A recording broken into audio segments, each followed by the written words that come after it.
उपभोक्ता चीन और भारत जो मिलके 62% कोयला उसको तैयार करते हैं और उसका इस्तेमाल करते हैं। आज की तारीख में इन्होंने आखिरी दिन में कहा कि नहीं, हमको कोल को फेज आउट नहीं करना, निकाल देना नहीं, तो उसका उत्पादन या उपयोग कम करना है, तो फेज डाउन करना है, इसको कम करना है। और बस वो हुआ नहीं, लेकिन पूरी दुनिया बहुत आक्रामक थी ये काम करने के लिए। लेकिन उसका रिजल्ट क्या हुआ? तो दोस्तों, हालांकि पूरे देश का 196 देशों ने मिलके, क्योंकि मेजोरिटी जिसके पास होती है वैसे ही हुआ, और ये सबसे ज्यादा जो उपभोक्ता है उन्होंने अगर ना बोला तो फिर वो फेज डाउन ही हुआ। लेकिन 40 देशों ने ये ऐलान किया, डिक्लेयर किया कि हम अपने देश से कोयले को निकाल देंगे। उसमें से 23 देश ने तो उसी दिन डिक्लेयर किया कि हम अपने देश से इस कोयले को पूरी तरह से निकाल दिए, और इतने 2030 तक 35 तक हम पूरी तरह से कोयले को निकाल देंगे। इसके अलावा जो भी मेजर इंटरनेशनल बैंक्स थे जो पूरी दुनिया को बहुत बड़े लेवल पे वित्तीय सप्लाई करते हैं, पैसा देते हैं, उन्होंने इमीडिएटली नेक्स्ट महीने से, यानी नवंबर 21 में ये हुआ, दिसंबर 21 से उन्होंने पूरी जो फंडिंग थी कोयले की वो बंद कर दी। जो भी प्रोजेक्ट थे जो उनके पास थे, जो प्रपोजल थे, जो फाइनल थे, वो पूरी तरह से बंद किए। और ये देखिए कि ये जो चीज है ना, ये किसी ने उनको कंपलसरी नहीं की थी कि आपको ये करना है, खुद से किया इन लोगों ने। तो इतने आक्रामक, इतने कमिटेड है वो इस कोयले को पूरी तरह से बंद करने के लिए। उसके अलावा 25 देश और उनकी जो सार्वजनिक वित्तीय संस्था थी, उन्होंने पूरी तरह से कोल की जो भी फंडिंग, और जब कोल की फंडिंग की मैं जब बात करता हूं तो सिर्फ कोल यानी कोयले की खदाने की बात नहीं है, आपके औष्णिक ऊर्जा प्रकल्प जो है जिसमें कोयला इस्तेमाल होता है, कोई भी ऐसी चीज जहां कोयला इस्तेमाल होता है, ऐसे प्रोजेक्ट्स भी नहीं करने। तो 25 देशों ने अपनी पूरी फंडिंग बंद की और पूरी दुनिया को भी आह्वान किया कि आप भी ऐसा करो। इसके अलावा जो भी प्लांट्स आने वाले थे इस नवंबर के पहले, कई सारे प्लांट का तो काम चल रहा था, कई सारे प्लांट आने वाले थे, वो सभी प्लांट इमीडिएटली 76% बंद हो गए। नए आने वाले जो प्लांट थे उसमें से 26 बंद हो गए, और 24 जो है ऑफ कोर्स भारत, इंडोनेशिया, चीन ये सब कर रहे हैं। पहली बार इन्होंने ग्लोबल एक स्टेटमेंट जारी किया कि कैसे हम एक ग्लोबल जो कोल है, जो कोयला है, उससे निकल के हम इस क्लीन स्वच्छ ऊर्जा में चले जाएंगे। और दुनिया के सामने स्टेटमेंट रखा कि हम सभी कमिटेड है कि हम लोग अभी करने वाले हैं। दोस्तों, एक क्लीन ऊर्जा तो पिछले साल उन्होंने कहा, हमारा जो भी नाम है मीरा क्लीन फ्यूल्स लिमिटेड, स्वच्छ ईंधन, हमने 2012 में नाम रखा है, कभी पिछले महीने कुछ सुन के ये नाम रखा नहीं है। आगे क्या होने वाला है, कैसे होने वाला है, और उसके लिए आज क्या करना होगा, ये हम बहुत अच्छी भली बातें जानते हैं। और इसलिए जो कुछ बदलाव है, जो कुछ चेंजेस है, वो आज हम लोग करते हैं। दोस्तों, पूरी तरह से भविष्य के लिए तैयार है हम, और ये जो ब्लूप्रिंट हमने बनाई है उसी के ऊपर ही रख के हमने ये नाम दिया है कि अभी क्रांति की शुरुआत।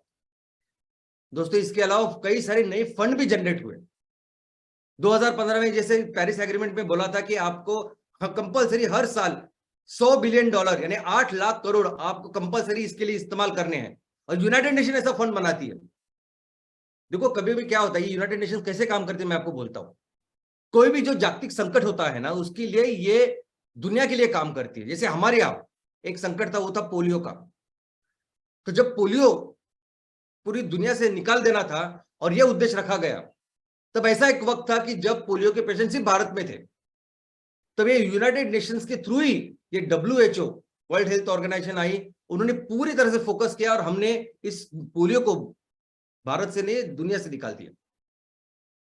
तो वैसे ही जब ये स्वच्छ ईंधन की बात आती है, तो स्वच्छ ईंधन के लिए भी कई सारे तरह के अलग अलग नए फंड, यानी ये उन्होंने $100 बिलियन का तो 2015 से चालू किया था। उसके अलावा कई सारे फंड तैयार हुए पिछले साल।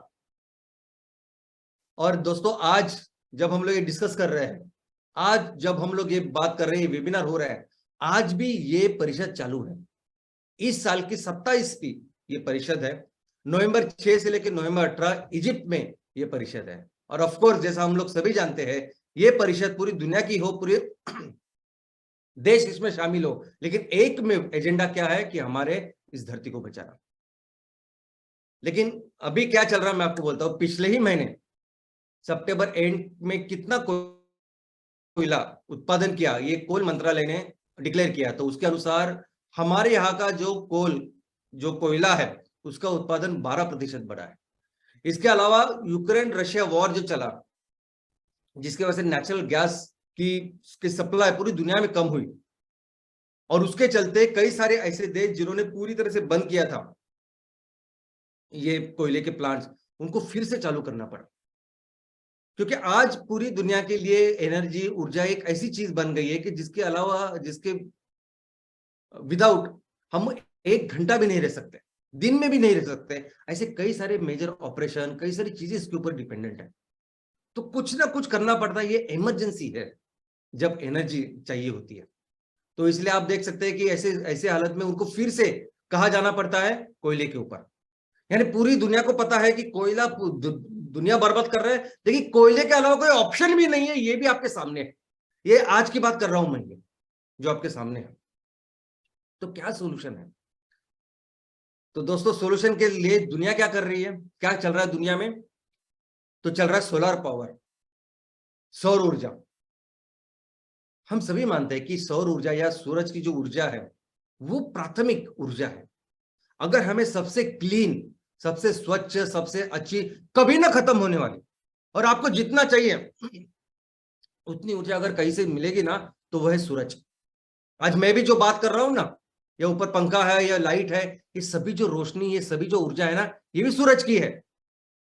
क्योंकि सूरज की ऊर्जा लेके वनस्पतियों ने अपना खाना बनाया, और उनको खा के मैं आपके सामने वो ऊर्जा, उस ऊर्जा के साथ मैं काम कर रहा हूं। ये कोयले से लेके क्रूड ऑयल, ये गैस, ये उन्हीं बायोमास, ये उन्हीं वनस्पति से बना हुआ है जिसको हम अब आज इस्तेमाल कर रहे हैं।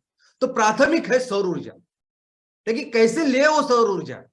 तो कुदरत ने हमारी माँ ने एक बहुत अच्छा रास्ता दिखाया है ना, ये वनस्पति, ये पेड़, जो कितने एफिशिएंटली इसको लेते हैं। उसको छोड़ अगर आप मेटल की शीट्स लगाएंगे, क्या सस्टेनेबल है? लोग कहते हैं कि 30 साल चलेंगे, 40 साल चलेंगे, 20 साल चलेंगे। अभी तो इसको लगा कि 5-6 साल हो गया, अभी पता चलेगा कितने साल ये मेटल के शीट चलेंगे। और एक बार उनकी लाइफ खत्म होने के बाद, सपोज 20 साल के बाद खत्म होगी, तो ये पूरा कचरा जाएगा कहाँ? ये सस्टेनेबल नहीं है। लेकिन क्या हो रहा है कि इस चक्कर में पूरी दुनिया का जरूरत है ना, पूरी दुनिया जो चाहिए कि बंद करे ग्लोबल वार्मिंग, इसलिए सोलार क्लीन क्लीन क्लीन करके इस चक्कर में चाइना अपना कितना सारा माल बेच रहा है दुनिया में। ये आप देखिए जरा, जो सस्टेनेबल नहीं है उसको भी बेच रहा है चाइना सोलार के नाम के ऊपर। और हम क्या कर रहे हैं इधर?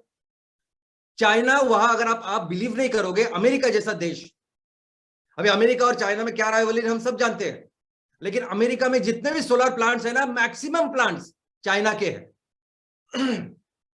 हर जगह चाइना के पैनल्स अमेरिका में है। तो अगर अमेरिका के साथ वो इतना माल बेच सकता है, तो हमारे लिए भारत में क्या होता होगा? भारत में भी जो सोलर पैनल लगाते हैं ना, 90% सोलर पैनल वहां से चाइना से आते हैं।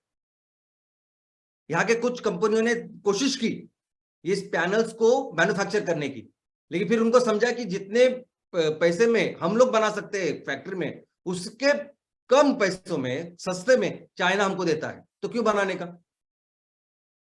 तो इस तरह से आज इस सोलर पावर के अंदर चाइना इतना बड़ा माल दुनिया को बेच रहा है और अपनी जीडीपी बढ़ा रहा है, जो बिल्कुल सस्टेनेबल नहीं है।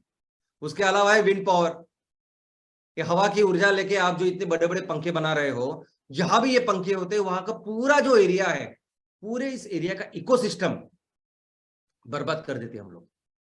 आज मैडम ने एक छोटे से केचुओं की बात की, लेकिन हम नहीं जानते शायद कि इस हवा में, जमीन में, आजू बाजू में कितने सारी चिड़िया, आपने देखी कितनी चिड़िया कम हुई है। शहर हो, गांव हो, आज कहीं भी जाओ आप, चिड़िया दिखती नहीं जल्दी। तो वैसे ही ये जो विंड पावर के जगह पे हम लोग ये कुछ पंखे लगा रहे हैं, ये भी सस्टेनेबल नहीं है। हाइड्रोजन, लोग कहते हैं कि हाइड्रोजन के दिन आने वाले हैं, हाइड्रोजन पे गाड़ियां चलेगी, हाइड्रोजन बस चलेगा, ये सब सब सब होगा। अगर हाइड्रोजन की ऊर्जा आपको इस्तेमाल करनी है और उसके ऊपर सब चलाना है, तो आप न्यूक्लियर एनर्जी जो जिसके ऊपर काम करे तो वही अच्छी है ना, उसके ऊपर क्यों नहीं काम करते आप? क्या जरूरत है आपको हाइड्रोजन के पे जाने की? न्यूक्लियर ऊर्जा यानी अणुबॉम्ब की ऊर्जा, अणुबॉम्ब, जो बॉम्ब अमेरिका ने जापान के ऊपर डाले थे, जिसकी वजह से जापान राख हो गया था, और उसके बाद दुनिया को पता चला कि उसमें इतनी ताकत है, तो उससे हम लोग कितनी ऊर्जा तैयार कर सकते हैं। और फिर दुनिया में ये न्यूक्लियर के ऊपर, इस अणु ऊर्जा के ऊपर कितने सारे प्रोजेक्ट शुरू हुए, और जिसे हम लोग कहते हैं न्यूक्लियर ऊर्जा, न्यूक्लियर एनर्जी। अभी ये न्यूक्लियर एनर्जी जब प्रोजेक्ट हुए, उसका नेक्स्ट अगर वर्जन कुछ है, यानी न्यूक्लियर बॉम्ब, अणु बॉम्ब जो है, उसका नेक्स्ट बॉम्ब, बड़ा बॉम्ब अगर कुछ है, वो हाइड्रोजन बॉम्ब। ये हाइड्रोजन को आपको स्टोर करना, उसको रखना, ये इतना डेंजरस है, यानी नेक्स्ट लेवल का बॉम्ब है। अगर आपको वही करना है तो न्यूक्लियर क्यों नहीं करते? लेकिन जहां जहां ये न्यूक्लियर के प्लांट लगे हैं दोस्तों, वहां ऐसे ऐसे हादसे हुए हैं। जब भी न्यूक्लियर का कोई भी प्लांट, कोई भी हादसा होता है, कुछ क्षण में, कुछ सेकंड में पूरी तबाही हो जाती है।